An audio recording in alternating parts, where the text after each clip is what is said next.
Browns fans, it's a good morning for a lot of folks, but right now I'm still angry, and there's a lot to dive into that I looked at after this loss, and I said, wow, it's 100 times worse than you thought it would be. We're going to give you the biggest issues with the Cleveland Browns at the moment and beg the question, would Dylan Gabriel even solve all the issues that Cleveland has right now?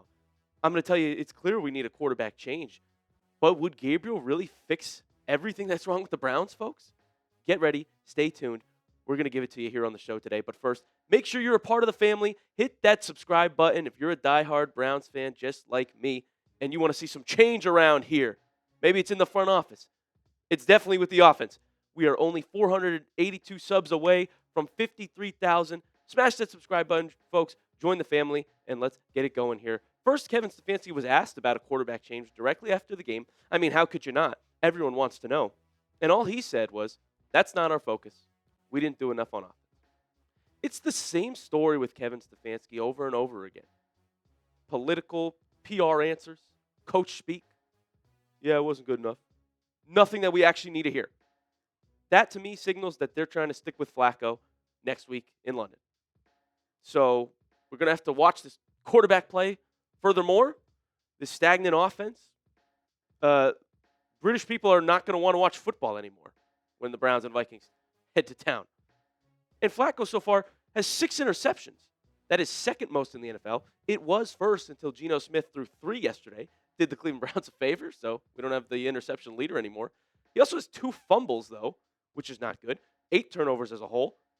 At some point, it falls on the quarterback. I know there's a lot more wrong with the Cleveland Browns, and we're going to get into all their issues. But the signal caller takes the blunt of victories and losses, and when they have 8 turnovers, you need to point the blame at him. He even accepted blame for the pick that he threw when he was looking for Tillman. I mean, it was a wobbly pass. Nobody knew where he was going. And that's the point. There's passes where you look at the film and you say Flacco wasn't on the money. He's overthrowing guys. He's throwing wobbly passes, doesn't even have the fundamental spiral that every quarterback should have at this point in their career. So, unfortunately, folks, Flacco is one of the biggest issues of the Cleveland Browns right now. A change needs to be made, whether it's Gabriel, whether it's Shedeur Sanders. Put someone else in, folks. They're going to do Gabriel next. But what do you think in the comments section? Are you done? Should the Browns bench Joe Flacco now? Type Y for yes if you think Joe is time to go. Type N for no if you're still rolling with our 40-year-old for the next week or the foreseeable future, folks. Curious what the Browns fans think in the comment section. The next issue with the Cleveland Browns, it's the offensive line. It's clearly still a struggle. Injuries have not helped. Deron Jones out for the year with another season-ending knee injury. And Jack Conklin has missed 3 straight weeks now in an injury that we thought he would be okay. Well, we don't know if we're going to see him in the near future. And Cleveland's playing a lot of backups on the offensive line.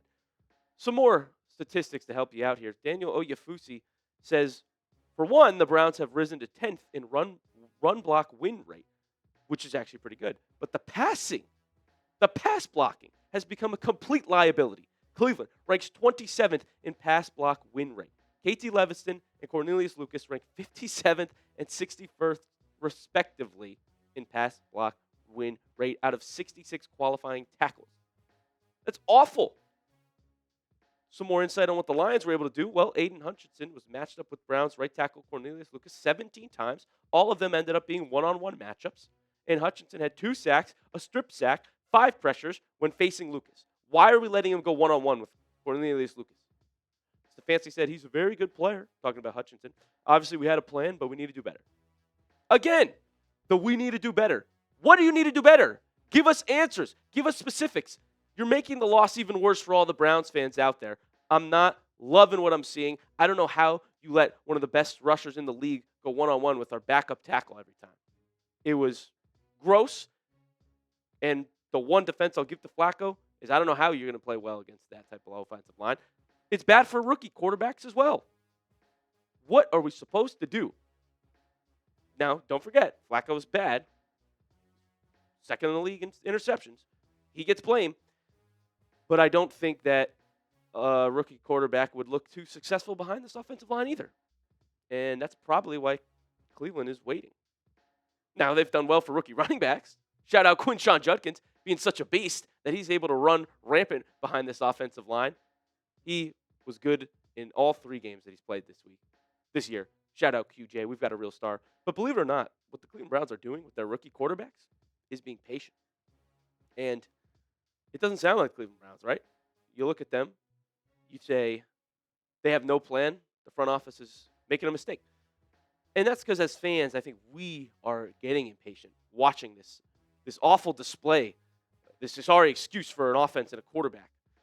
And maybe, just maybe, this is the last time I'll speculate that the Browns are doing something right. Maybe they want the rookies to be in a better situation before they throw them out there into the fire. Because if you throw them into this dumpster fire, a lot of quarterbacks have not made it out of this fire in Cleveland history. We don't want to make the same mistake with Gabriel and Shador if there's any chance that they can be guys of the future. So I say, go trade for an offensive lineman right away. ASAP. You can't leave the line in the condition that it is, especially when clearly there's health issues on it as well, and 4 of the starters are free agents next year. Folks, it's the biggest issue in Cleveland right now. Coming up, we're going to tell you the final Cleveland Browns issue, the last thing that they need to fix, and it's juicy, folks. You're going to want to stay tuned to see what that is. But first, let me tell you that this episode is brought to you by PrizePicks. You and I make decisions every day, but on PrizePicks, being right can get you paid.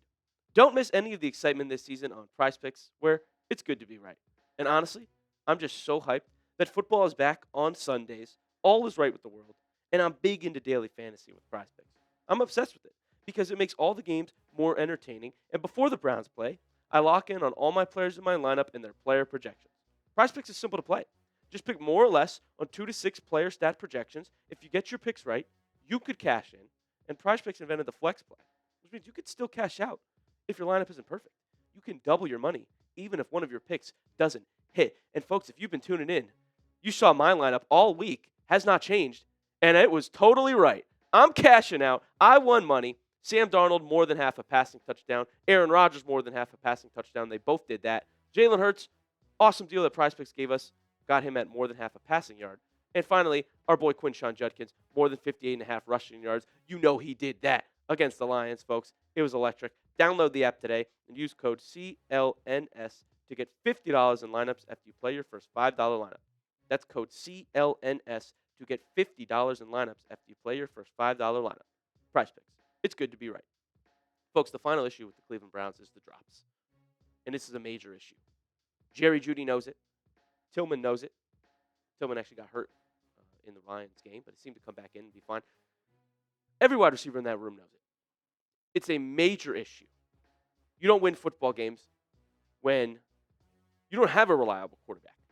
So the times that he actually makes a good throw to you, it's bouncing off receivers' chests and hands. Everything is coming together to go wrong for the Browns offense. What is going on? It's like the receivers don't even want Flacco to be out there. The one bright spot is Isaiah Bond, clearly making his way up to be the wide receiver 2 potentially in Cleveland. What a steal. The Browns were able to sign him after he went undrafted. But when you look at the Browns' stats as compared to the rest of the NFL, they have 8 drops. That's second most of any team in the league. 8 drops in 4 weeks. An NFL football team. You do not do that. One of them was incredibly costly by Jerry Jeudy, and he had this to say about that. There's a lot of expletives. He said, that shit got me, bro. It got me hot. I got to make that damn play. Big time play. I got to catch that. I catch that every day in practice. I got to make those effing plays, man. Jeudy was pissed off. And the receiving game looks ugly as a whole. It's not pretty. Like I said, when we finally have an opportunity to get a big first down, Flacco makes a good play. It's rare, but it happens. Our receivers drop the ball. No one's on the same page. That's what makes this loss so much worse. It's unbelievable. I can't believe it. And that drop was so costly, Cleveland could have made it a one-score game at a couple points. But they never lined up, and then there was a punt return touchdown going the other way because Jeudy made us have to punt.